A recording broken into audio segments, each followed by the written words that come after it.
Hello दोस्तों, स्वागत है आपका भूत बॉक्स चैनल पर। और आज मैं आपके लिए एक अजीबोगरीब लेकिन सच्ची घटना लेकर आया हूँ। वीडियो शुरू करने से पहले मेरी आप सबसे ये रिक्वेस्ट है कि वीडियो को लास्ट तक ज़रूर देखें और हमारे चैनल भूत बॉक्स को सब्सक्राइब ज़रूर करें ताकि मैं आपके लिए ऐसी ही वीडियो बना के लाता रहूँ। तो चलिए शुरू करते हैं। ये घटना मुझे मेरे पड़ोस में रहने वाले सत्यम नामी एक लड़के ने बताई है। तो आगे की स्टोरी मैं आपको उन्हीं के पॉइंट ऑफ व्यू से बताऊंगा। मेरा नाम सत्यम है। आज मैं आपको एक ऐसी घटना के बारे में बताना चाहता हूँ जिसने मुझे और मेरी ज़िंदगी को पूरी तरह बदल कर रख दिया। मुझे सोचने के लिए मजबूर कर दिया कि क्या उस रात मैंने जो देखा वो सच था या सिर्फ मेरा वहम। सुनने वाले भले ही इसे एक मनगढ़ंत कहानी मान लें, लेकिन वो कहते हैं ना, जिस पर बीतती है वही उस दर्द को समझ सकता है। ऐसा ही कुछ मुझ पर भी बीता जिसे मैं आप सभी को सुनाना चाहता हूँ। बात आज से लगभग 3 साल पहले की है, जब मैं अपने करीबी दोस्त की एक शादी में शामिल होने के लिए उसके गांव गया था। हम दोनों दिल्ली की एक कंपनी में साथ काम करते थे, लेकिन उसका परिवार राजस्थान के एक छोटे से गांव से संबंध रखता था। उसके विवाह से जुड़े सभी आयोजन वही गांव में ही होने थे, इसलिए उसकी शादी से 3 दिन पहले ही मैं वहां जाने के लिए निकल पड़ा। जयपुर एयरपोर्ट पर उतरने के बाद मैंने उसके गांव पहुंचने के लिए एक टैक्सी बुक कराई। मेरे दोस्त साहिल का गांव जयपुर से काफ़ी दूर था। ड्राइवर ने पहले ही कहा था कि पूरे 7 घंटे में ही हम उस गाँव में पहुँच पाएंगे। सफ़र लंबा था, इसलिए टैक्सी ड्राइवर से बातें भी शुरू हो गई। बातें करते करते उसने गांव देहातों में फैले भूत प्रेतों के किस्सों का जिक्र छेड़ दिया। ड्राइवर का कहना था कि जिस गांव में मैं जा रहा हूं वहां तो डायनों का आना जाना बहुत आम बात है। उसने मुझे एक नहीं न जाने कितने ही किस्से सुना दिए उस गांव और उस डायन से जुड़े। अब आप तो जानते ही हैं कि दिल्ली जैसे महानगर में रहने वाले युवा कहाँ इन आत्माओं और डायनों की बात पर यकीन करते हैं। मेरे जैसे अधिकांश लोगों के लिए यह सब मनोरंजन का एक ज़रिया ही हो सकता है, इससे ज़्यादा कुछ नहीं। लेकिन शायद वह आखिरी बार था जब मैंने इन सब काली शक्तियों को बस एक मजाक के रूप में लिया था, क्योंकि उसके बाद तो जैसे मैं इन पर ना सिर्फ विश्वास करने लगा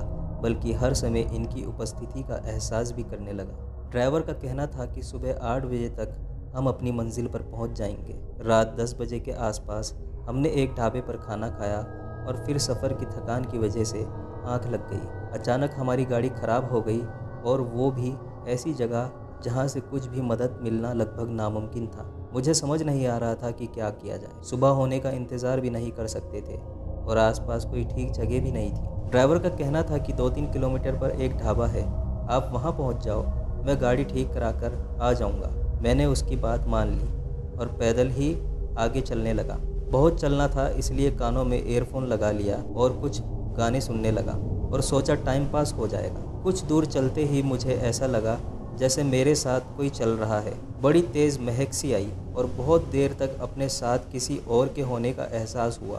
पहले लगा कि जैसे मेरा वहम है, धीरे धीरे वो वहम हकीकत या यूँ कहें भयानक हकीकत की शक्ल लेने लगा। पहले मुझे केवल एहसास हो रहा था कि कोई मेरे साथ साथ चल रहा है, लेकिन धीरे धीरे किसी की परछाई मुझसे कुछ कदम दूरी पर दिखाई देने लगी। वह एक सुंदर लड़की थी। उसने मुझसे पूछा, इतनी रात को अकेले में कहाँ जा रहे हो? तो मैंने उसे अपनी कहानी बता दी कि कैसे गाड़ी ख़राब हुई और मैं पैदल चलने के लिए मजबूर हुआ। मैंने भी उससे यही सवाल किया कि वह इतनी रात गए यहाँ क्या कर रही है। उसने मुझसे बोला कि वह अक्सर इस रास्ते पर आती जाती है। इससे पहले मैं उससे कुछ और पूछता, उसने मुझे बोला कि आपके दोस्त की शादी तो कल है ना, आप कैसे पहुंच पाओगे? उसका यह सवाल सुनकर मैं हैरान रह गया कि उसे कैसे पता। मैंने पूछा, आपको मेरे दोस्त की शादी के बारे में कैसे पता? तो उसने मुझसे कहा कि बस ऐसे ही। यह सुनकर मैं चुप हो गया। उसने अपना नाम कविता बताया था। फिर वह कोई अजीब सा गाना गुनगुनाने लगी और मैं चुपचाप उसके साथ साथ चलता रहा। आगे बढ़ा तो सामने एक बड़ा और घना पेड़ दिखाई दिया। मैंने अपना कैमरा निकाला और मैं उस पेड़ की तस्वीर निकालने लगा। तभी उस लड़की ने मुझे ऐसा ना करने को बोला। मैंने पूछा क्यों? तो उसने बोला, रात के समय तस्वीर नहीं उतारते। मैंने अपना कैमरा अंदर रख लिया। मेरी नज़र अचानक पेड़ से थोड़ी दूर पर खड़ी 3 औरतों पर गई। तीनों औरतें धीरे धीरे मेरे पास आने लगी। जैसे जैसे वो पास आती गई, उनका चेहरा नज़र आने लगा। जो बहुत डरावना था। वह मुझे अपने पास बुलाने लगी, लेकिन कविता ने उनका इशारा देख लिया और मुझे तेज़ तेज़ चलने के लिए बोला।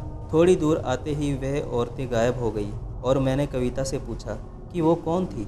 उसने बताया कि वह इस गांव में पिछले कई 100 सालों से घूम रही हैं। गांव के लोग उन्हें बुरी आत्माएं कहते हैं। आपको उनसे बचाने के लिए ही मैं आपके साथ साथ आई हूँ। मैंने पूछा, तुम कैसे बचा सकती हो? उसने फिर कोई जवाब नहीं दिया। हम बहुत दूर निकल आए थे। कविता ने कहा कि ढाबा आने वाला है और रास्ता भी अब सुरक्षित है। अब मुझे चलना चाहिए। मैंने कहा, तुम आगे तक नहीं जाओगी? उसने कहा, मेरी मंजिल तो यही है। जाते जाते उसने मुझे बस एक बात बोली कि हर आत्मा बुरी नहीं होती साहब। यह सुनकर मैं समझ चुका था कि कविता भी आत्मा है। मेरे देखते देखते वो अचानक कहीं गायब हो गई। मेरी सांसें जम गई थी और मैं तेज़ी से ढाबे की ओर बढ़ने लगा और ढाबे में जाकर बैठ गया। मैं वहाँ बैठा ये सोच रहा था कि आखिर कविता ने मेरी मदद क्यों करी। अगर वो ना होती तो शायद आज मैं आप सबको ये बात नहीं सुना रहा होता। ऊपर वाला कविता की आत्मा को शांति दे। तो दोस्तों, आपको ये वीडियो कैसी लगी? अगर आपको ये वीडियो अच्छी लगी तो प्लीज़ इस वीडियो को लाइक करें, चैनल को सब्सक्राइब करें और घंटी वाला भी बटन दबाएँ। मैं मिलता हूँ ऐसी एक नई वीडियो में। तब तक के लिए धन्यवाद।